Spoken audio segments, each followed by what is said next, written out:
Assalamualaikum warahmatullahi wabarakatuh. Bismillahirrahmanirrahim. Innal hamdalillah nahmaduhu wa nasta'inuhu wa nastaghfiruh wa na'udzu bihi min shururi anfusina wa sayyiati a'malina. May yahdihillahu fala mudilla lahu wa may yudlil fala hadiya lahu.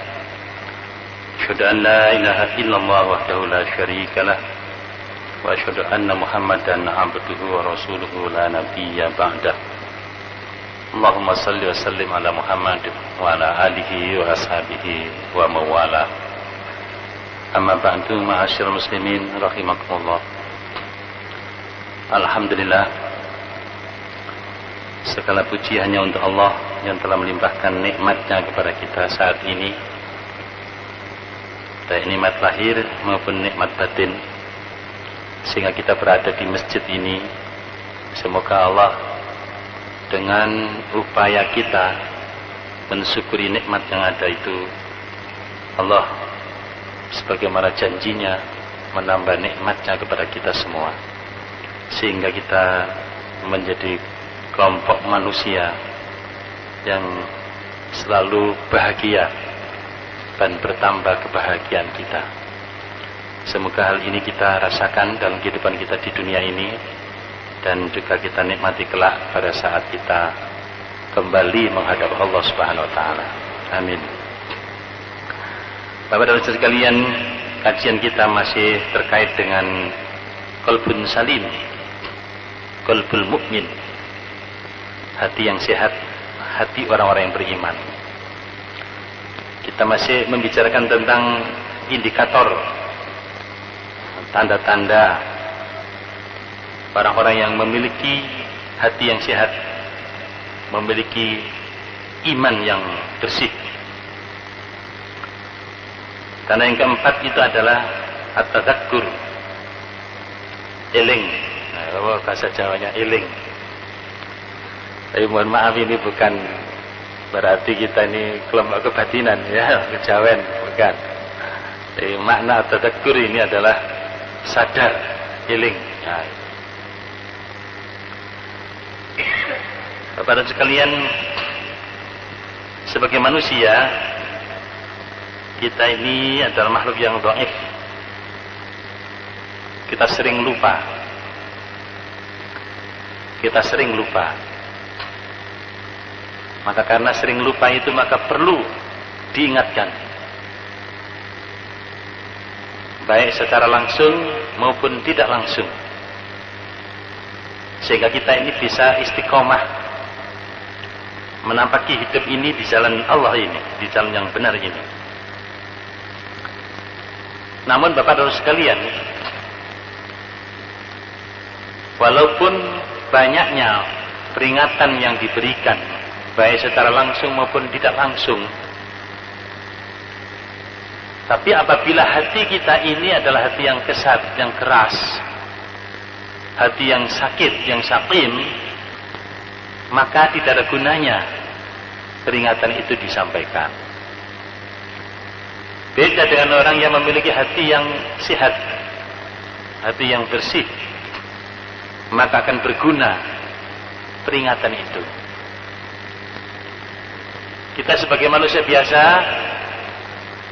adalah manusia yang dimungkinkan untuk berbuat salah, karena kita tidak maksum. Kita tidak termasuk Nabi dan Rasul, maka kita tidak maksum, kecuali yang namanya maksum. Hanya nama saja, ya. Nah, karena kita tidak maksum, maka ada kemungkinan kita ini menyimpang dari jalan Allah ini, dari jalan yang lurus ini. Maka jika kita masih memiliki hati yang sehat, hati yang bersih, hati orang yang beriman, maka dengan peringatan yang diberikan, maka kita akan mudah untuk kembali ke jalan yang benar itu, ke jalan yang lurus. Beda dengan hati orang yang sakit, sudah menyimpang, tidak sadar kalau dia itu menyimpang, dan kalau diingatkan bukan malah berterima kasih, tetapi malah sebaliknya memusuhi Ya, orang-orang yang mengingatkan kepadanya. Nah, mungkin ada orang-orang yang seperti ini.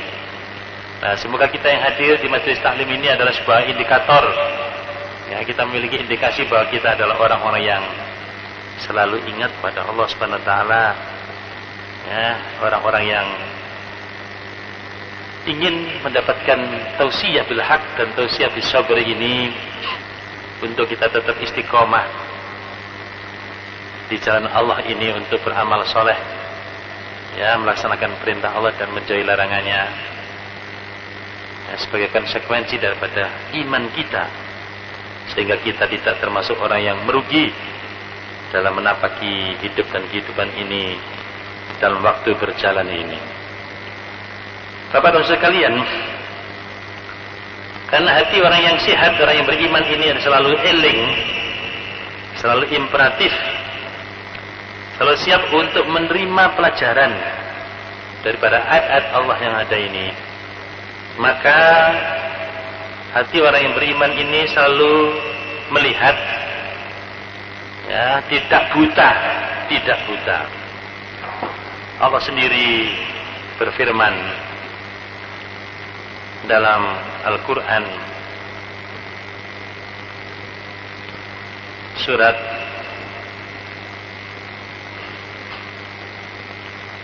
Az-Zariyat ayat 55, Allah mengatakan, innal ladzina taqaw idza massahum ta'ifun minasyaitani tadakkaru fa idza hum mubsirun. Sesungguhnya orang-orang yang bertakwa, idza massahum ta'ifun minasyaitan, bila menimpa, ya, bayang-bayang pikiran jahat, ya, idza massahum ta'ifun, ya, pengaruh daripada minasyaitan, daripada setan, tadakkaru, segera mereka itu ingat, fa idza hum mubsirun, tiba-tiba mereka melihat kesalahan atau penyimpangan yang sedang dilakukan. Bapak-bapak sekalian yang kami hormati, kita Bani Adam, anak manusia ini berada di dunia ini setelah nenek moyang kita Adam alaihissalam diturunkan oleh Allah dari singgasana surgawi ke dunia ini. Adam dan ibu kita, bapak nenek moyang kita, Adam dan Hawa, diturunkan oleh Allah ke bumi ini setelah beliau berdua bersemayam atau tinggal di surga. Yang membuat iblis yang tidak mau sujud kepadanya, tidak mau mengakui Adam ini sebagai khalifah Allah di muka bumi ini, iri, dengki, sehingga tidak senang terhadap Adam dan Hawa yang ditempatkan di surga itu. Maka dicari kelemahan beliau berdua, nenek moyang kita ini, oleh iblis. Kelemahannya adalah larangan Allah tidak boleh mendekati pohon khuld. Kita boleh, Adam dan Hawa, orang nenek moyang kita ini, menikmati apa saja yang ada di surga, kecuali mendekati pohon khuld. Nah, larangan ini merupakan peluang bagi iblis untuk menjerat, untuk bisa menggelincirkan keduanya, agar keduanya melanggar daripada ketentuan dan ketetapan Allah Subhanahu wa taala. Makanya iblis menggelincirkan keduanya, fa zallahuma syaitanu anha fa akhrajahuma mimma kana fi. Faqulna bitu ba'dukum li ba'din adu wa lakum fil ardi mustaqarrun wa mata'un ila akhir. Maka iblis menggelincirkan Adam dan Hawa ini dari tempat sebelumnya yang mereka berada di sana, yaitu dari surga. Sehingga Allah SWT mengeluarkan keduanya dari surga tersebut. Dan Allah mengatakan, ihbitu ba'dukum li ba'din, turunlah kamu sekalian, sebagian kamu terhadap sebagian yang lain, aduun, adalah musuh. Walakum fil ardi mustaqarrun wa mata'un, dan bagi kalian di muka bumi ini ada tempat tinggal, dan kesenangan sampai pada batas waktu yang ditentukan. Jadi kita ini berada di dunia ini karena kepada sekalian akibat dari bapak ibu kita yang pernah melanggar itu, ya, karena gangguan, godaan iblis yang berusaha menggelincirkan keduanya dari tempat yang dimuliakan oleh Allah SWT, yaitu surga. Nah, tapi bapak ibu sekalian, kesalahan karena wujud tomak, kata Nabi, loba, tomak, al-khirs, ini masih mungkin diampuni oleh Allah SWT apabila bertobat. Fatalaqa Adam min Rabbi kalimatin fataba alaih innahu wat-tawwabur rahim. Maka Adam menerima kalimat-kalimat dari Tuhannya. Ya, ini ditafsirkan dengan ucapan doa permohonan maaf, permohonan ampun, Rabbana zalamna anfusana wa illam taghfir lana wa tarhamna lanakunanna minal khasirin. Itu kalimatin. Dengan menyampaikan, mengucapkan kalimat tersebut, menyadari akan dosanya, yaitu melakukan kezaliman dengan melanggar ketentuan dan ketetapan Allah, yaitu melanggar batas, karena larangan untuk mendekati pohon khuld dilanggar oleh Adam dan Hawa. Beliau sadar, nah ini sadar, di Adam dan Hawa apa? Memiliki tadakkur, wah ini mudah eling, sadar. Sehingga kita menerima kalimat petunjuk Allah ini, dalam Rabbana zalamna anfusana, ya Tuhan kami telah menzalimi diri kami sendiri. Wa illam taghfir lana, jika Engkau tidak mengampuni kami dosa-dosa kami, wa tarhamna, tidak merahmati kami, lanakunanna minal khasirin, sungguh kami termasuk orang-orang yang merugi. Ya, fataba alaih, maka Allah menerima tobatnya. Innahu wat-tawwabur rahim. Maka sesungguhnya Allah Maha Penerima taubat lagi Maha Penyayang. Nah, Bapak dan sekalian, jadi kita di dunia ini hidup bersama iblis dan anak cucunya sekarang ini. Jadi dunia ini adalah tempat bertanding, ya, antara Bani Adam manusia ini dengan Bani Iblis, ya, anak cucu iblis, setan itu sendiri. Nah, siapa yang selamat dan menapaki dan mengarungi perjalanan hidup dan kehidupan ini? Yang berpegang teguh kepada tali agama Allah, yang berpegang teguh kepada petunjuk Allah, itulah yang selamat. Kalau tidak dengan petunjuk atau hidayah Allah, nggak ada yang selamat, Bapak dan sekalian. Iblis ini sudah direstui oleh Allah Subhanahu Wa Taala, sudah diberikan kesempatan oleh Allah Subhanahu Wa Taala. Namun iblis ini memiliki penyakit yang namanya al-kibr. Kalau manusia ini, anak cucu Adam ini, sama dengan bapaknya, nenek moyangnya, memiliki penyakit al-khirs, lupa, tamak.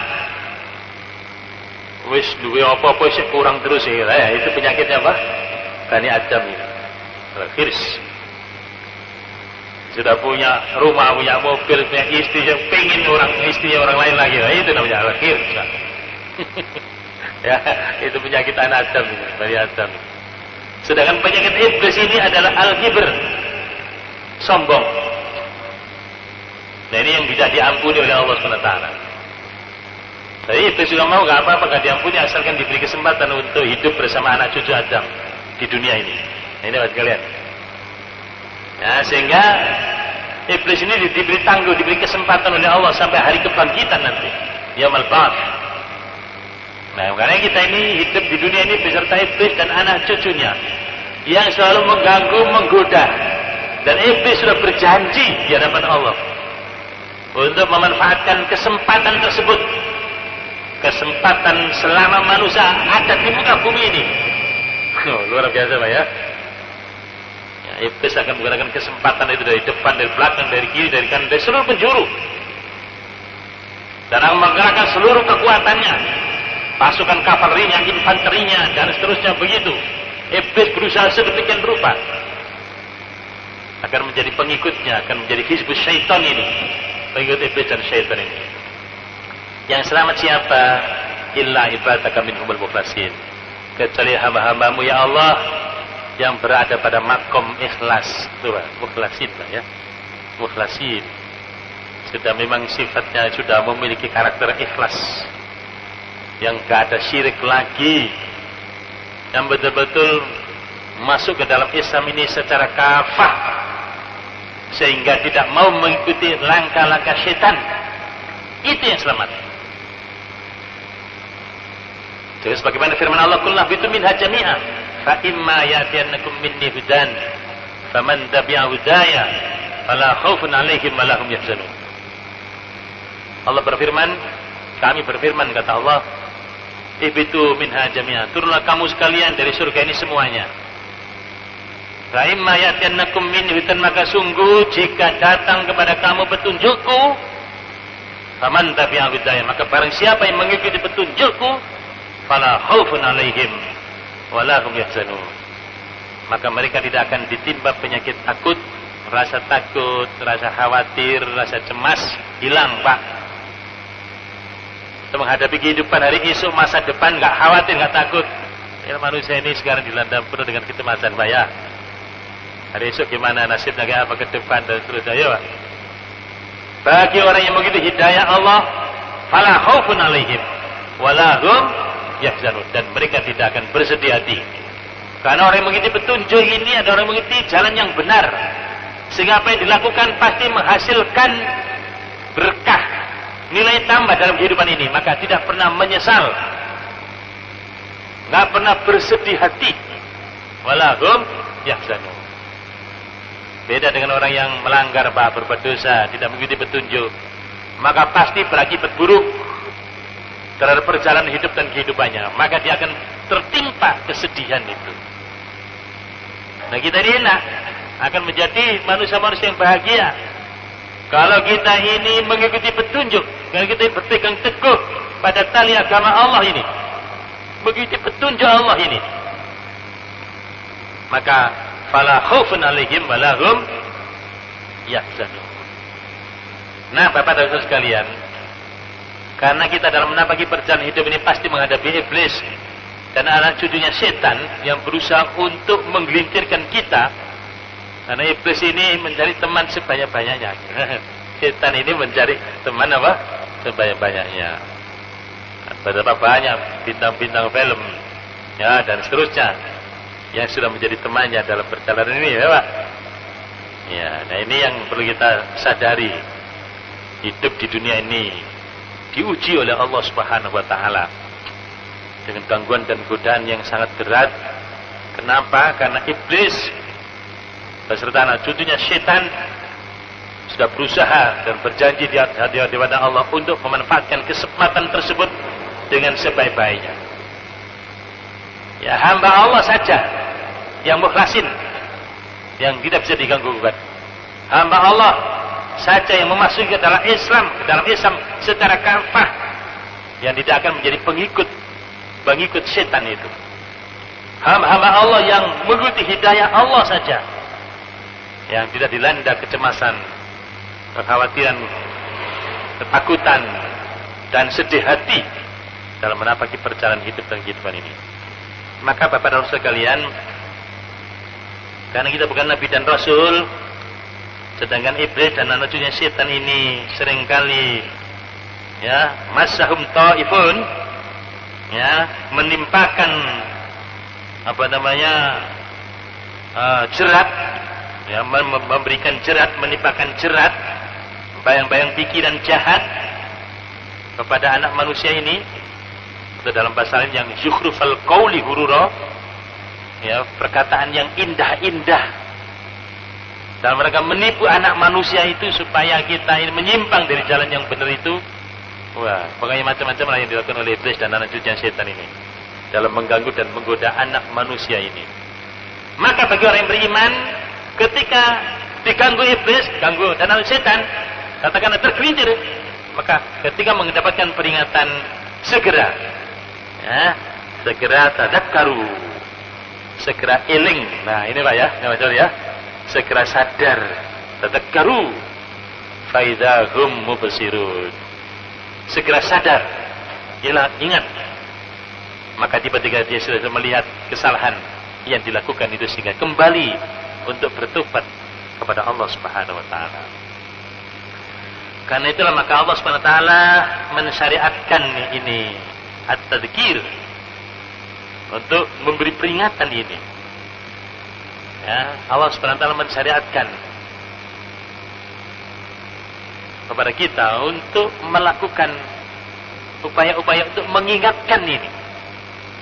Baik dalam bentuk perintah zikir, perintah membaca Al-Quran, perintah untuk melakukan taklim, perintah untuk melakukan tadabbur terhadap ayat-ayat Allah yang ada di alam ini, ya, maupun ayat-ayat Allah yang berupa firman-firmannya qauliyah, yaitu wahyu itu sendiri. Itu adalah perintah kepada kita semua. Kenapa? Karena manusia ini memang memiliki warna dasar suka lupa itu, Pak. Suka apa namanya? Lupa itu.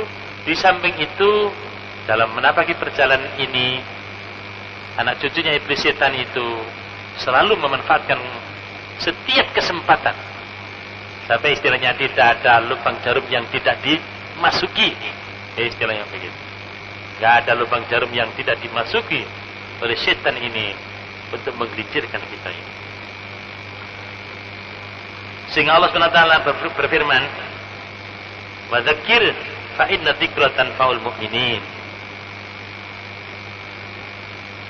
Wa dzakir, dan berilah peringatan, ingatkanlah, maka sesungguhnya peringatan itu bermanfaat bagi orang yang beriman. Ini Allah menurunkan syariat tadzkir ini untuk memberikan peringatan ini. Maka di sini pentingnya orang tua, pentingnya guru, pentingnya mubaligh, pentingnya doa para dai, pentingnya kita ini untuk tawasi bil haq, tawasi bis sabr. Karena memang manusia ini tidak ada yang maksum kecuali Nabi dan Rasul, dan setan selalu mengganggu, sehingga kemungkinan untuk tergelincir, kemungkinan untuk terganggu, tergoda itu adalah merupakan kemungkinan besar. Karena itu maka disyariatkan untuk zikir ini. Kenapa perlu ada sholat 5 kali dalam sehari apa? Semalam, ya Pak. Kenapa harus ada Jumatan dalam seminggu? Ya, kita ikut apa namanya? Sholat apa? Jumat itu. Kenapa ada perintah puasa Ramadan setiap setahun sekali? Kita diperintahkan untuk apa? Berpuasa itu. Kenapa kita diperintahkan untuk membaca ayat-ayat Al-Quran ini minimal 50 ayat supaya tidak termasuk minal ghafilin, orang yang lalai. Kenapa kita ini harus membuat majlis-majlis zikir seperti ini? Karena memang Bapak dan sekalian, dua hal tadi itu, manusia suka lupa dan manusia ini selalu berhadapan dengan tantangan hidup yang berat, yaitu diantaranya adalah godaan dan gangguan setan. Maka perintah Allah wa dzakir, dan beri peringatan, fa inna dzikra tanfa'ul mu'minin. Maka sesungguhnya peringatan itu bermanfaat bagi orang-orang yang beriman. Di ayat yang lain Allah mengatakan, fa dzakir inna fa'ati dzikra sayadzakkaru may yakhsha wa yatajannabuhal ashqa alladzi yaslan narul kubra tsumma la yamutu fiha wa la yahya. Maka berilah peringatan, karena sesungguhnya peringatan itu ya bisa memberikan manfaat. Ya, akan mengambil pelajaran, ya, akan mengambil pelajaran dari peringatan tersebut orang yang takut. Akan tetapi akan menjauhi peringatan tersebut orang-orang yang celaka, yang kelak akan memasuki neraka, yaitu api yang besar.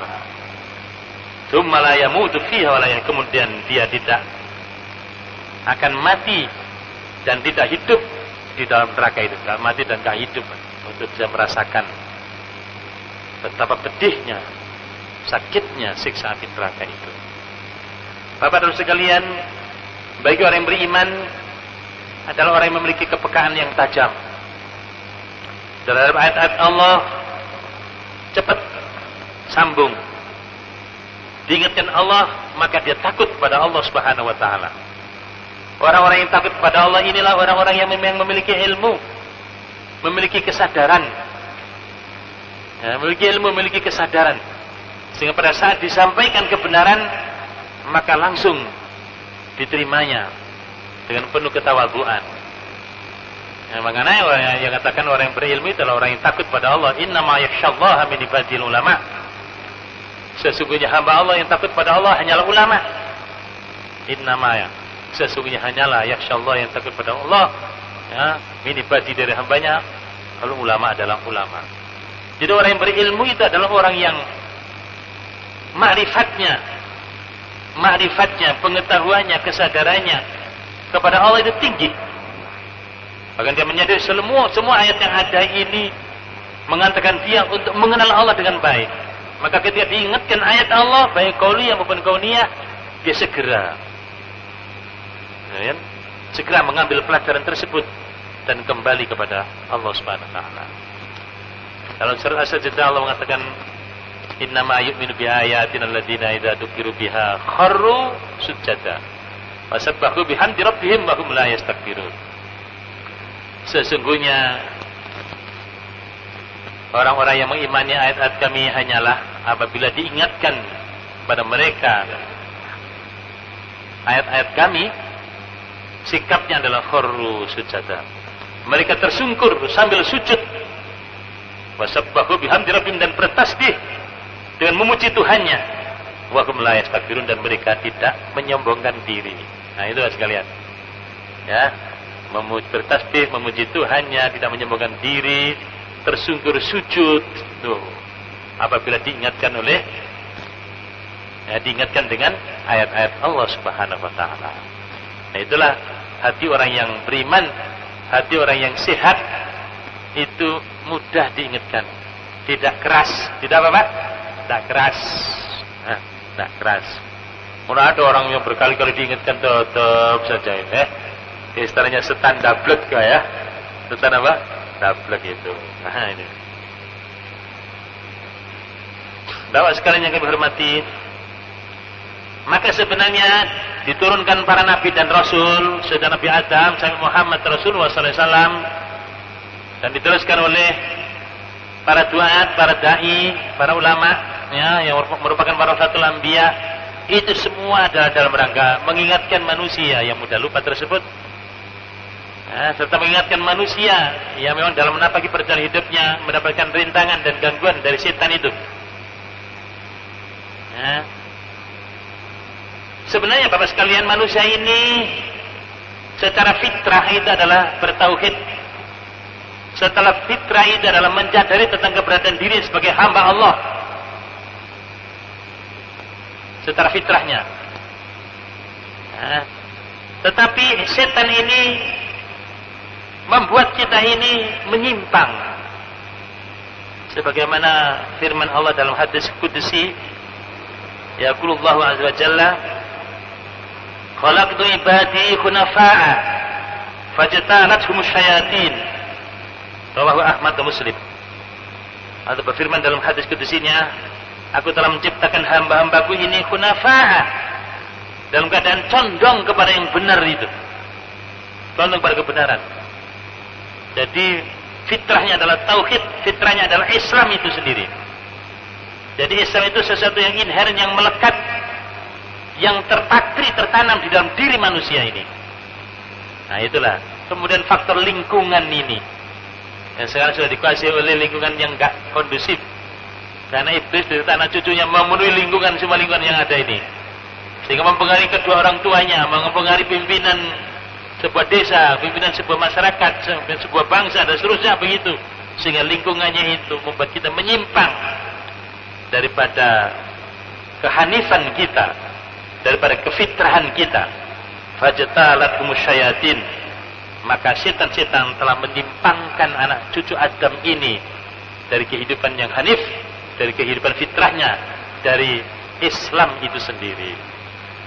Nah, Bapak sekalian yang kami hormati, sehingga sebenarnya syirik itu adalah sesuatu yang asing bagi manusia ini, sesuatu yang di luar diri manusia.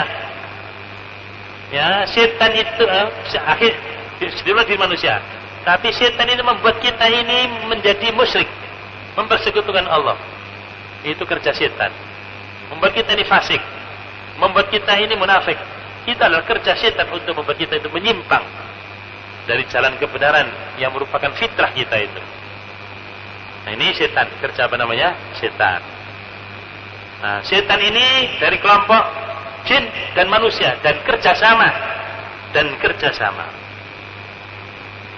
Allah mengatakan, "Wa ma kana nasu illa ummatan wahidah fahtalafu."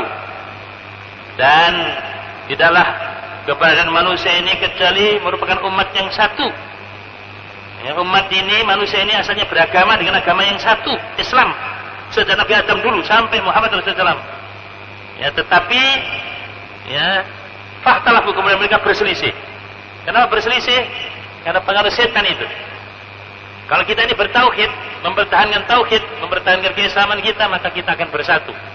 Tetapi iblis dan tanah dan setan, bahwa sekalian membuat kita ini inhiraf, menyimpang dari ajaran yang lurus ini. Sehingga betapa banyak manusia yang musyrik, yang munafik, yang kafir, yang fasik, bahkan sekarang ini menguasai kehidupan umat manusia di muka bumi ini. Ya, Bapak sekalian, sehingga kita ini ya kocar-kacir, karena kesalahan kita tidak berpegang teguh, tidak berpegang erat-erat tali agama Allah ini. Kana an-nasu ummatan wahidah fa ba'athallahu an-nabiyyina mubasysyirin wa mundhirin wa anzala ma'ahumul kitaba bil haqqi liyahkuma bainan nasi fi ma ikhtalafu fihi wa ma ikhtalafa fihi illa alladziina utuhu min ba'di ma ja'atuhumul bayyinatu baghyan bainahum fahadallahu alladziina aamanu lima ikhtalafu fihi minal haqqi bi idnihi wallahu yahdi man yasha'u ila siratal mustaqim. Al-Baqarah ayat 213. Manusia itu asalnya keberadaannya adalah umat yang satu. Kemudian akhtalafu, terjadi apa? Ikhtilaf, percerai-beraian. Manusia ini asalnya agamanya satu, menjadi umat yang satu. Tapi karena godaan setan maka terjadi ikhtilaf, fakhtalafu. Nah, gitu. Maka faba'athallahu nabiyyina, maka Allah mengutus para nabi.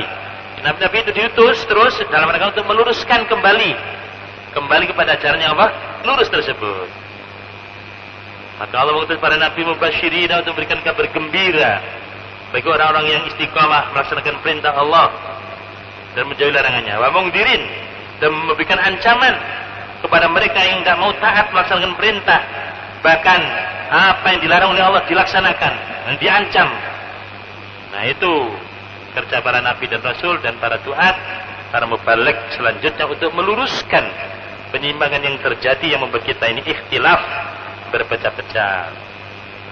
Wa anzala ma'ahumul kitab, dan Allah menurunkan beserta para nabi itu alkitab bil haqqi, dengan benar, liyahkuma bainan nasi fi ma ikhtalafu fihi, ya, agar memberikan putusan di antara manusia terhadap apa yang diperselisihkan, apa yang membuat kacau balau ini.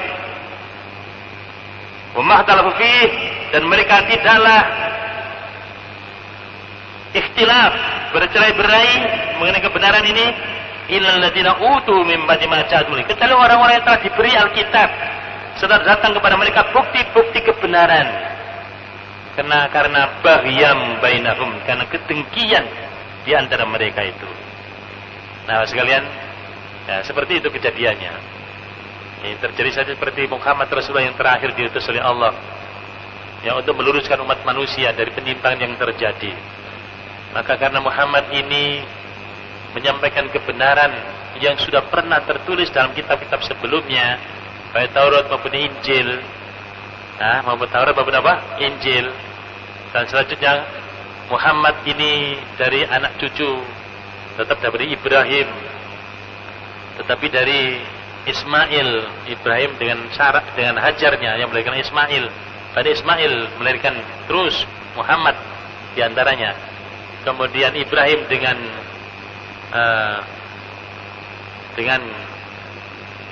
Siti Sarah melahirkan Nabi Ishak. Yakub, Bani Yakub itu Bani Israel. Bani Israel inilah yang disebut Bani Yahudi, ya, Yahudi itu. Ya. Dan di sini ada para nabi dan rasul, termasuk diantaranya adalah Musa dan Isa. Nah, Selanjutnya Mas sekalian, oh ini yang menjadi nabi kok Bani Ismail, kok tidak Bani apa? Yakub, Bani Israel. Nah ini ya, yang ditunjuk dipilih oleh Allah Subhanahu Wa Taala untuk membawa kebenaran, meluruskan umat manusia ini supaya kembali ke jalan tauhid. Seperti nenek moyangnya yaitu Ibrahim adalah sosok yang bertauhid. Nah, karena mereka tahu itu dalam kitab mereka itu Taurat maupun Injil itu seperti mengatakan anak mereka sendiri, karena sudah paham. Tapi karena kenapa Muhammad yang diutus, nah, yang dipilih oleh Allah, diberikan karunia, itulah sekalian namanya baghyan, karena iri dan apa? Dengki. Bahyam bainahum. Fahadallahu alladziina aamanu, maka Allah memberikan petunjuk pada orang yang beriman, lima ikhtalafu fihi minal haqqi biidnih, terhadap perselisihan, terhadap apa yang mereka perselisihkan, ya berupa kebenaran dengan izinnya, dengan kehendak Allah. Wallahu yahdi may yasha'u ila siratal mustaqim. Allah memberikan petunjuk kepada siapa yang dikehendaki ke jalan yang lurus. Bapak-bapak sekalian yang kami hormati, dengan kenyataan hidup kita seperti ini, sehingga kenapa kita harus berada pada jalan hidayah ini?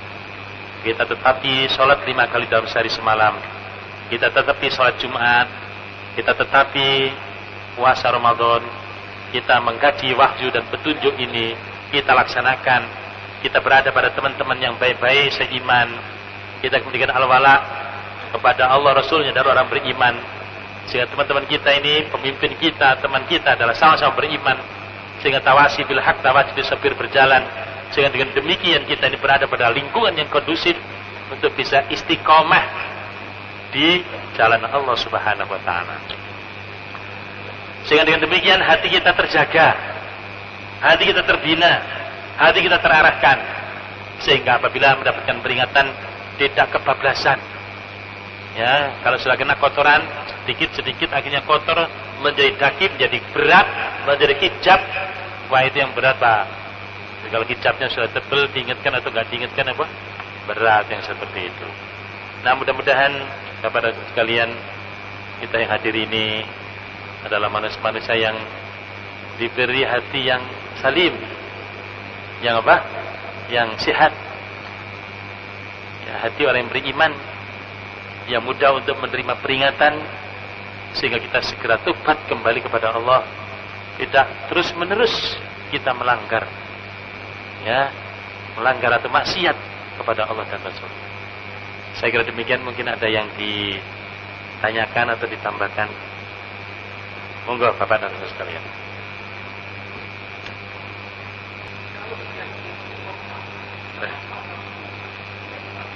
Iya. Ya Bapak sekalian, ini adalah masalah kita semua. Ada beberapa pendeta yang masuk ke pondok kita, ya, dan sepertinya sudah dianggap saudara kita. Ya, sudah dianggap seperti apa? Saudara kita. Dan inilah kerja mereka itu, bagaimana musuh itu dianggap teman. Dan mereka sudah berhasil dengan membangun cara pandang yang sedemikian rupa, ya, dengan pluralisme dan lain sebagainya, Pak, ya. Ya, sehingga perbedaan yang sangat prinsip yang berkaitan dengan persoalan akidah itu diabaikan. Bagaimana umat Islam di dunia ini mengabaikan itu semuanya, sehingga yang namanya musuh yang disebut setan dalam bentuk jin dan manusia itu menjadi teman. Kalau sudah begitu, Pak, mereka sudah berhasil dalam membangun apa? Strategi. Gitu, Pak, ya. Jadi harus kita pahami gini nih. Kita harus pahami itu. Setan itu bagi kamu adalah musuh, maka jadikanlah mereka musuh. Inna syaitana lakum aduwwan fattakhiduhu aduwwan. Setan itu bagimu adalah musuh, maka jadikan musuh. Kalau setan sudah jadikan teman, waduh, ini sangat berbahaya. Nah, itu yang pertama harus kita waspadai. Jadi, kalau ada orang-orang kafir yang jelas kafir, kemudian menjadikan kita sebagai teman, dan kita mau menjadi temannya, Masya Allah, ini namanya kita tidak memiliki akidatul wala wal bara yang jelas. Mestinya di dalam hidup ini kita tidak boleh abu-abu. Tapi kenyataan dalam kehidupan ini mereka mampu untuk membuat kehidupan ini serba apa namanya? Abu-abu. Tuh, ada abu-abu. Oh gitu. Jadi nggak jelas syubhat. Tuh gitu. Padahal itu adalah sesuatu yang sudah jelas itu. Itu sudah jelas. Bapak dan sekalian di dalam Islam itu. Jadi kalau orang kafir, ya musuh lah. Loh, gimana manusia dimusuhi?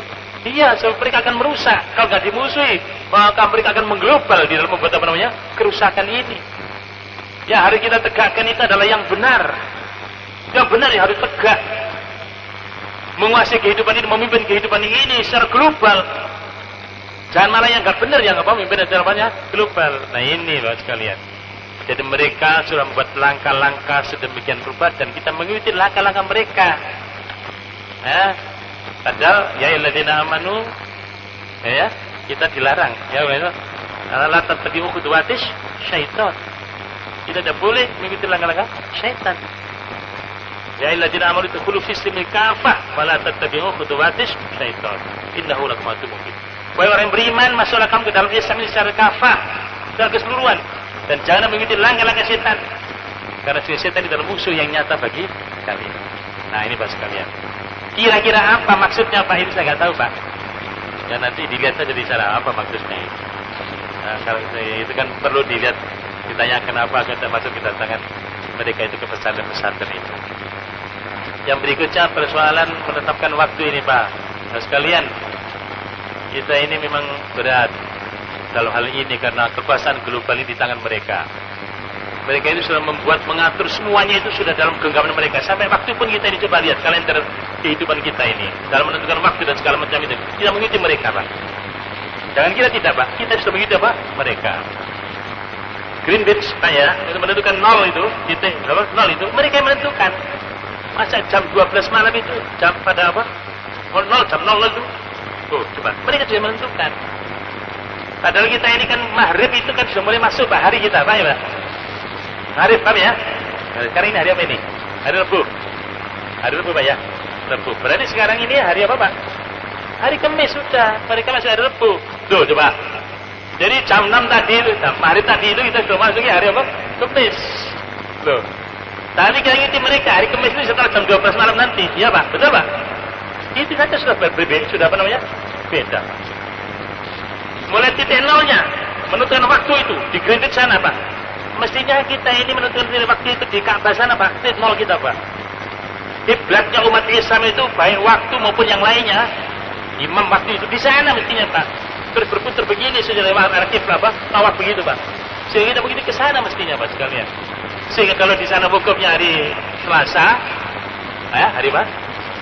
Ya, hari Senin wukufnya di Arafah itu, Arafah hari Senin tanggal 16. Nih, tanggal 16 saja, 16 itu dalam tanda petik Pak, bukan tanggal 16 kita Pak. Tuh Pak, ini persoalannya di sini loh Pak, persoalannya di sini.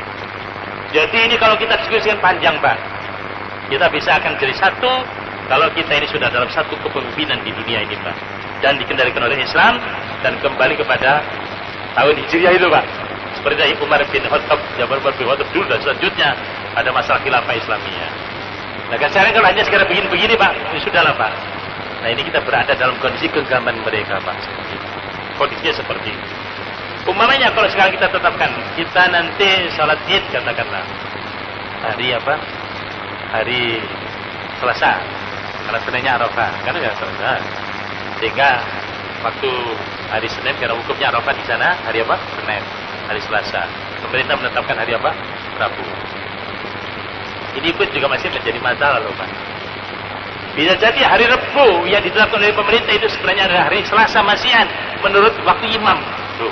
Karena ini repot juga Pak. Inilah persoalan kita. Kenapa? Mulainya hari kita ini sejak maghrib. Dengan mulainya nanti jam 12 malam. Apa namanya? Kalender Syamsiah itu. Yang oleh Yahudi yang ada ini. Loh, yang begini-begini. Belum lagi nanti menentukan kapan masuk waktu dan lain sebagainya. Itu berapa derajat dan sebagainya. Itu sudah. Tapi hal ini saja sudah kita repot Mas. Ya, karena itulah maka kita walaupun terjadi perbedaan Pak, ya Pak ya, kita maklumi saja dulu. Karena ini masih kita dalam kondisi fitnah, Pak. Kalau kita masih dalam kekuasaan orang lain, itu namanya kita belum tinggal di rumah kita sendiri. Di dunia ini belum menjadi rumah kita yang kita tempati, Pak. Termasuk kita di negeri ini. Nah, gitu. Kalau terjadi perbedaan, maka mohon dimaklumi dulu. Karena memang tidak bisa hanya dengan cara otot-ototan ini, Pak, ya. Cepat kusir begitu. Karena ini adalah persoalan global, Pak. Persoalan apa? Global, di mana posisi umat Islam masih di bawah, belum menentukan kehidupan ini, termasuk menentukan almanah, Pak, ya. Kalender waktu dan lain sebagainya, termasuk Greenwich itu di mana gitu, Pak? Ya, di mana mesti di Mekah, Pak. Nah, sekarang sudah jam besar, Pak, ya. Mudah-mudahan selanjutnya itu dari sana, Pak. Selanjutnya sehingga kita ini menjadi apa? Satu selanjutnya. Nah, Mujahidin ini insya Allah nanti sudah kita sudah dapatkan hanya putusannya, Pak. Nanti akan diumumkan, Pak. Nanti akan apa? Diumumkan. Akan diumumkan di hadapan Bapak-Bapak semuanya sebelum hari Jumat sudah ada keputusan. Sebenarnya tadi sudah rapat dan nggak usah disampaikan sekarang. Tapi yang jelas bahwa kalau ada perbedaan, mohon dimaklumi karena ini adalah persoalan global. Saya kira begitu, Pak. Jadi saya tidak letterlek menjawabnya dan ini perlu apa? Terima kasih, Pak sekalian. Jadi kita sudahi karena sudah masuk waktu dengan doa kafaratul majelis. Subhanakallahumma wa bihamdika asyhadu an la ilaha illa anta astaghfiruka wa atubu ilaik. Wa sallallahu ala Muhammadin wa alihi wasallam. Walhamdulillahirabbil alamin. Assalamualaikum warahmatullahi wabarakatuh.